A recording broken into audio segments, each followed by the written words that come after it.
Donc quand on étudie la vie d'un leader, au regard de l'astrologie charismatique, il faut absolument qu'il y ait ce qu'on pourrait appeler, c'est paradoxal, un déplacement spatial.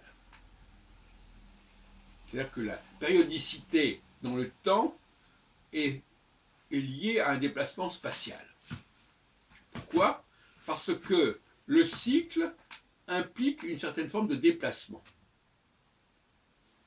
La phase de quadrature du cycle, qui s'inscrit entre la conjonction et l'opposition, est une phase de déplacement. L'idée même de quadrature indique quelque chose qui est un petit peu en tangente, hein, qui est un petit peu en décalage, qui fait un écart, un pas de clair, si on veut.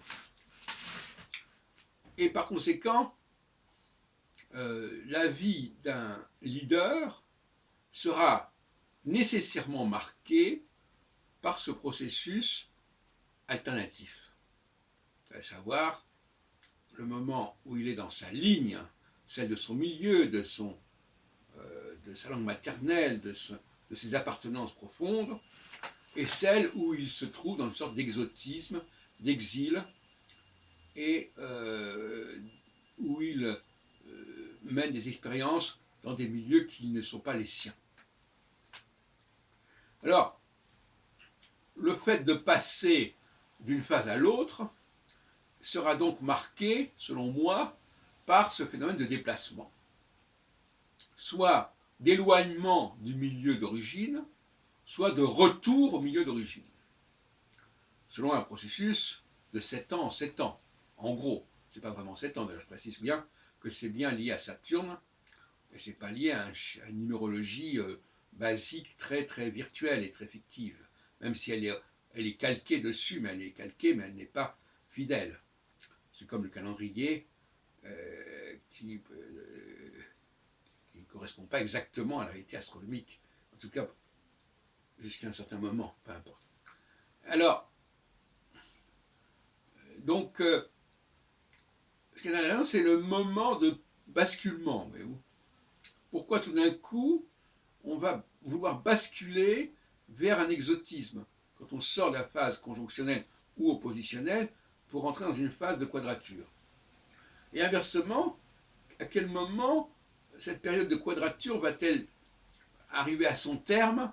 Et là, il va y avoir un processus qui va faire qu'on va se sentir mal à l'aise dans cette situation un petit peu bizarre, d'étrangeté justement. On est étranger, on se met en situation d'être étranger et on veut retrouver ces marques les plus sérieuses, les plus authentiques.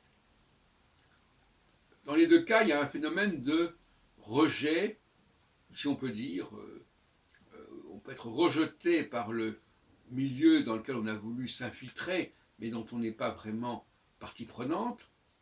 Ou inversement, dans le milieu qui est le nôtre, en tant que leader, qui est celui qui nous correspond intrinsèquement, on a, pourquoi tout d'un coup on aurait envie d'aller voir ailleurs?